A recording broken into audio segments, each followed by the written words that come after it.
Seigneur soit avec vous. et avec votre esprit. Évangile de Jésus-Christ selon saint Luc. Gloire à toi, Seigneur. Il arriva que Jésus, en un certain lieu, était en prière. Quand il eut terminé, un de ses disciples lui demanda, « Seigneur, apprends-nous à prier, comme Jean le Baptiste lui aussi l'a appris à ses disciples. » Il leur répondit, « Quand vous priez, dites, Père, que ton nom soit sanctifié, que ton règne vienne. Donne-nous le pain dont nous avons besoin pour chaque jour. Pardonne-nous nos péchés, car nous-mêmes nous pardonnons aussi à tous ceux qui ont des torts envers nous. Et ne nous laisse pas entrer en tentation. » Jésus leur dit encore, « Imaginez que l'un de vous ait un ami et aille le trouver au milieu de la nuit pour lui demander, « Mon ami, prête-moi 3 pains, car un de mes amis est arrivé de voyage chez moi et je n'ai rien à lui offrir. » Et si de l'intérieur l'autre répond, « Ne viens pas m'importuner, la porte est déjà fermée, mes enfants et moi nous sommes couchés, je ne puis pas me lever pour te donner quelque chose. » Eh bien, je vous le dis, même s'il ne se lève pas pour donner par amitié, il se lèvera à cause du sans-gêne de cet ami et il lui donnera tout ce qu'il lui faut. Moi je vous dis, demandez, on vous donnera. Cherchez, vous trouverez. Frappez, on vous ouvrira. En effet, quiconque demande reçoit, qui cherche trouve, à qui frappe, on ouvrira. Quel père parmi vous, quand son fils lui demande un poisson, lui donnera un serpent au lieu du poisson, ou lui donnera un scorpion quand il demande un œuf? Si donc vous, qui êtes mauvais, vous savez donner de bonnes choses à vos enfants, combien plus le Père du ciel donnera-t-il l'Esprit Saint à ceux qui le lui demandent? Acclamons la parole de Dieu. Louange à toi, Seigneur Jésus. La foi que nous avons, c'est un trésor. C'est une merveille que nous avons reçue de Dieu à travers nos parents, nos grands-parents, ceux qui ont étudié dans des collèges religieux, à la paroisse. Mais la foi que nous avons est une merveille.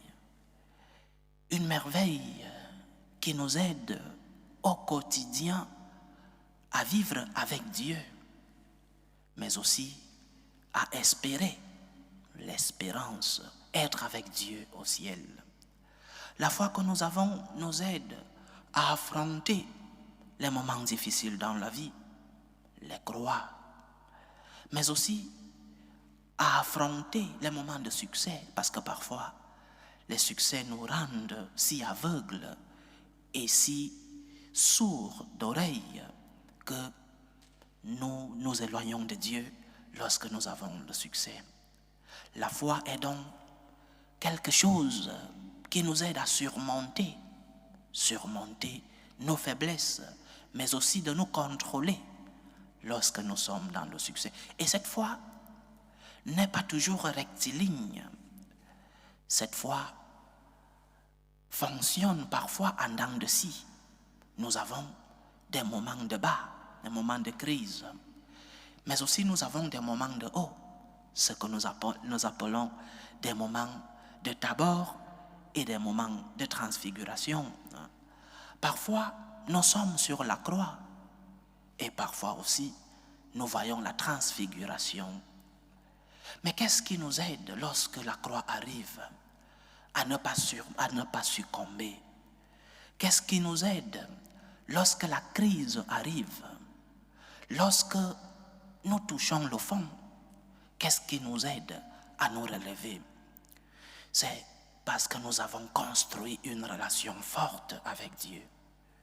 Lorsque nous avons construit une relation basée sur l'amour avec notre Seigneur, lorsque la crise arrive, lorsque la douleur arrive, lorsque ce que les saints appellent la nuit sombre, lorsqu'elle arrive, nous pouvons nous relever parce que le Seigneur nous tient par la main.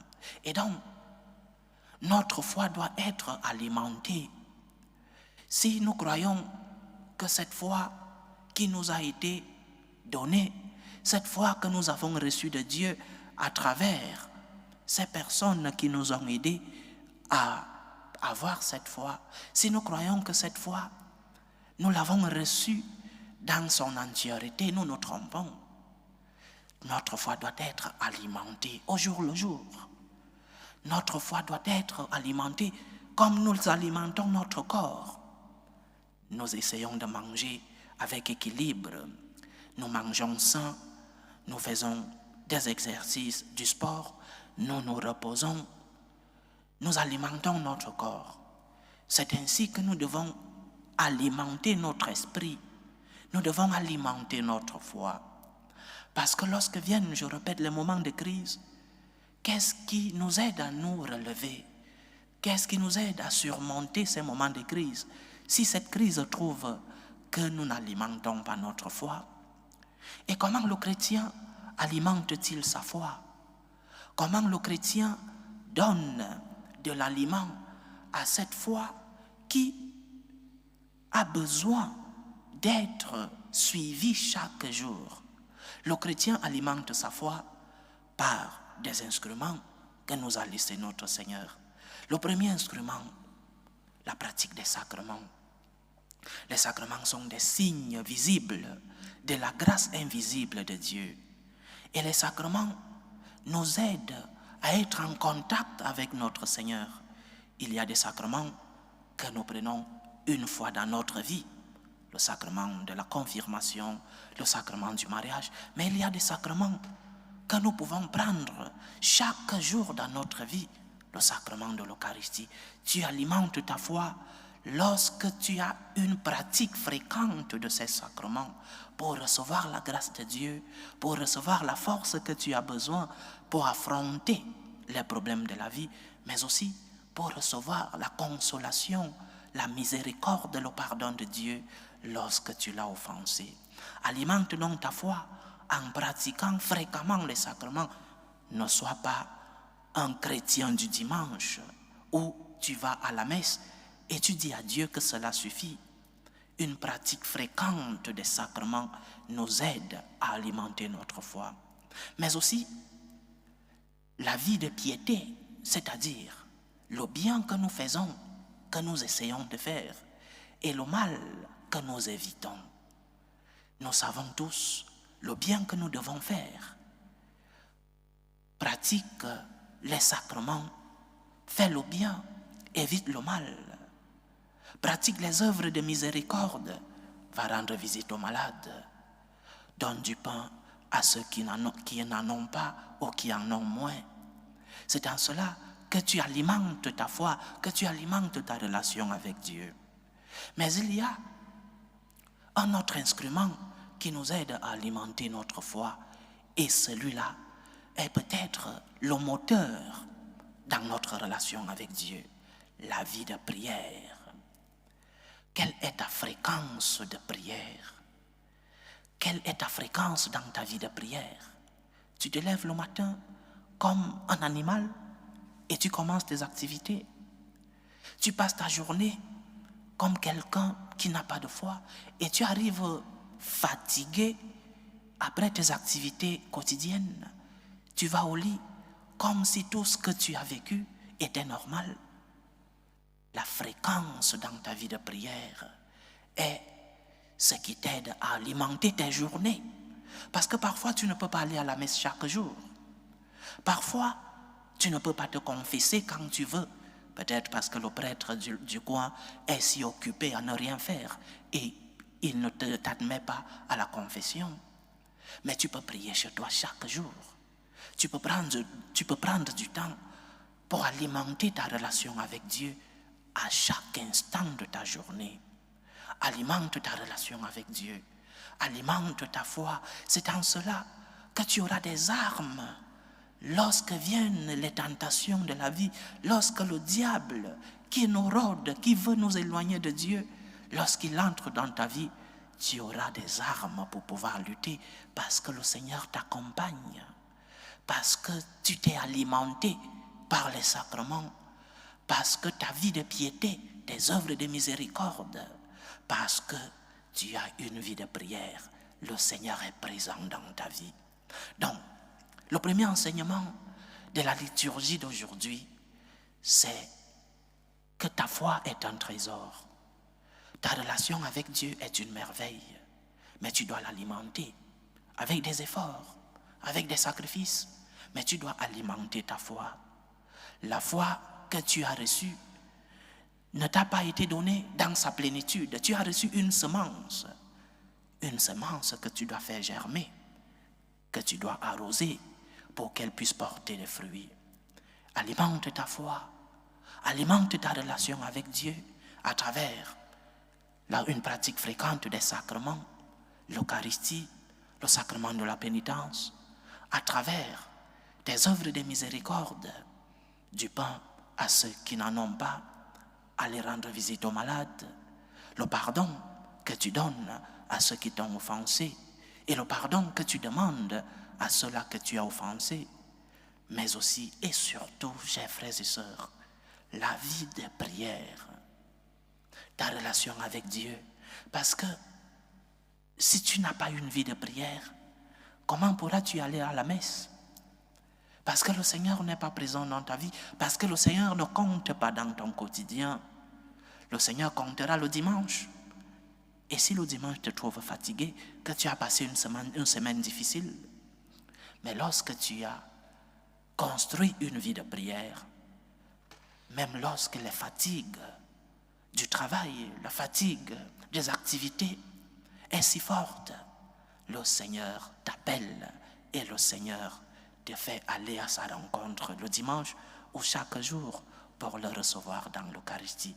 Premier enseignement, alimente ta foi. De même que tu alimentes ton corps, de même que tu alimentes ta vie biologique, tu devras aussi alimenter ta vie spirituelle. Mais le Christ nous enseigne autre chose aujourd'hui sur le thème de la prière. Qu'est-ce que nous demandons au Seigneur dans nos prières? C'est la clé de l'évangile d'aujourd'hui. Qu'est-ce que tu demandes au Seigneur dans tes prières? Tu es comme ceux-là qui, à l'époque de Saint François d'Assise, qui allait seulement pour demander des biens matériels. Et le saint, un jour, le saint qui avait reçu la vision de voir ce que les autres, les gens qui venaient à l'église venaient demander, il a constaté que tout le monde était là pour ne demander que des biens matériels. Et Saint François, dans sa tristesse, est sorti en disant, l'amour n'est pas aimé. Qu'est-ce que tu demandes dans tes prières? Qu'est-ce que tu demandes?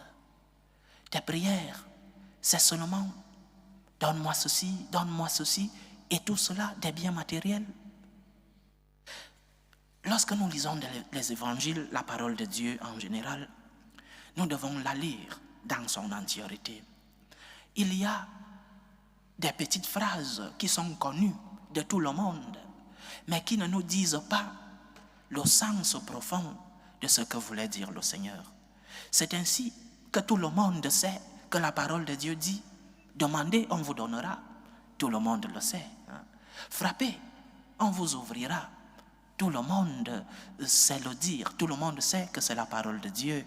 Cherchez, vous trouverez. Mais si tu ne lis pas le fragment dans son entièreté, tu ne comprends pas ce que le Seigneur veut dire.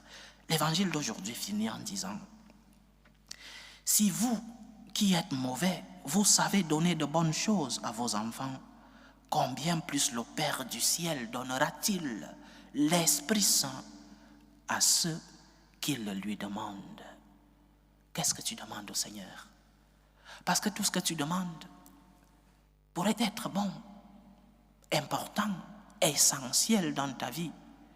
Quel père n'aimerait pas demander que ses enfants aient de grandes études, de grandes professions, un grand travail?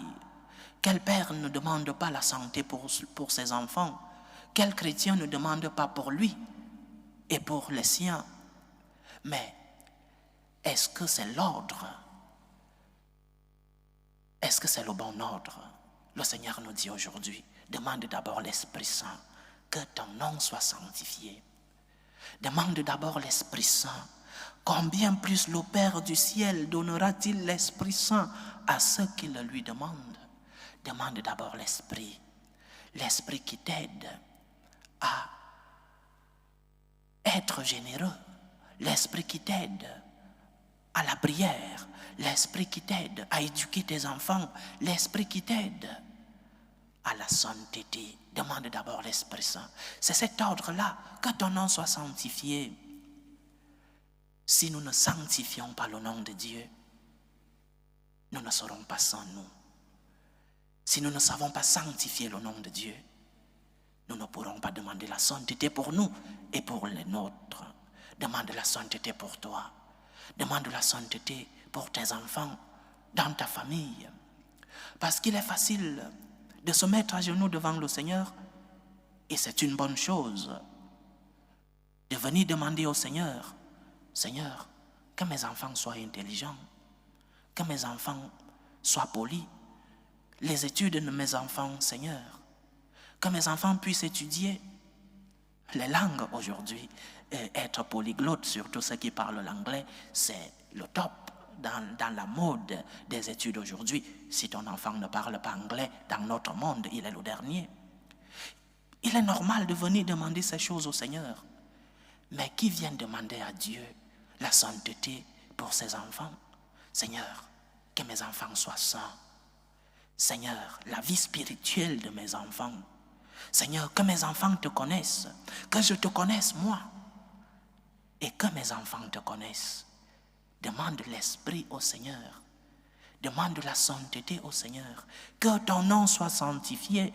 Commence la prière du Notre Père. Que ton nom soit sanctifié. Sanctifions le nom du Seigneur en lui demandant pour notre sainteté. Je veux être saint, Seigneur. Aide-moi à être saint. Aide-moi à éduquer mes enfants dans la sainteté. Hier, je parlais du rôle des grands-parents dans la transmission de la vie spirituelle aux petits-enfants. Aide-moi, Seigneur, à éduquer mes enfants dans la relation avec toi. Et après, le reste viendra. À quoi sert-il à un homme de gagner le monde s'il arrive à perdre son âme? À quoi te sers-tu d'envoyer tes enfants dans les plus grands collèges du coin, à envoyer tes enfants étudier à l'international si tes enfants perdent leur âme? Envoyer ses enfants étudier, c'est bon. Et tout parent aimerait voir ses enfants avoir de grandes études. Et s'ils perdent leur âme, l'éducation intellectuelle, elle est bonne. L'éducation dans l'alimentation, génial. Mais qui éduque tes enfants dans la vie spirituelle? Le prêtre le dimanche, ce n'est pas suffisant, chers frères et sœurs. Dans notre monde d'aujourd'hui, aller à la messe le dimanche et après, ta relation avec Dieu est au point mort, ce n'est pas suffisant. Éduque tes enfants dans leur spiritualité, qu'ils connaissent Dieu, qu'ils puissent avoir une relation avec Dieu, qu'ils sanctifient le nom de Dieu, que ton nom soit sanctifié. C'est en cela que le Seigneur nous donnera le reste. Si nous savons demander la sainteté pour nous et pour les nôtres, Seigneur, fais-moi saint. Et la sainteté passe par le pardon. Pardonner ceux qui nous offensent et demander pardon lorsque nous avons offensé. Le pardon passe par la générosité. Je donne ce que j'ai à ceux qui en ont moins. Le pardon passe par ce que nous avons dit dans la première partie de notre méditation, par la rencontre avec le Seigneur dans ses sacrements, en allant rendre visite aux malades et dans la vie de prière. Fais-moi saint, Seigneur. C'est la première chose que je te demande. Et après, j'ai besoin de ceci pour moi j'ai besoin de ceci pour mes enfants, mais fais-moi saint. Je veux être saint.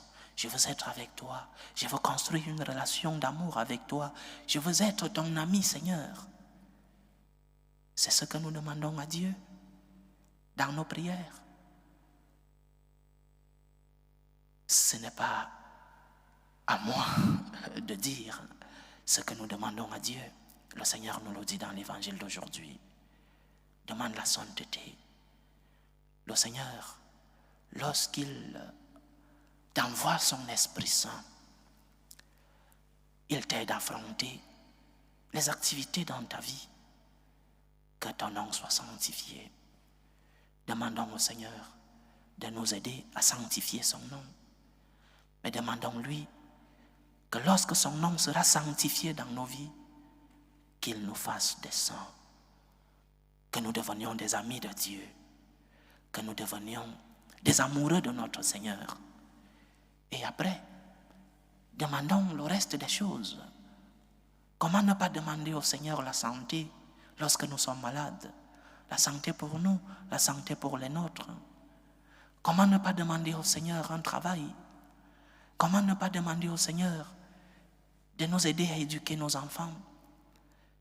Mais demande d'abord au Seigneur la sainteté pour toi et pour les tiens. Et Dieu, qui enverra son Esprit Saint dans ta vie, t'aidera à éduquer tes enfants. Il t'aidera à trouver un emploi. Il t'aidera dans ta santé. Et si tu es malade, il t'aidera à porter la croix de la maladie parce qu'il vivra en toi. 2 enseignements dans ce dimanche. Le premier, alimente ta foi. Alimente ta relation avec Dieu par la pratique fréquente des sacrements, par tes œuvres de miséricorde et par ta vie de prière.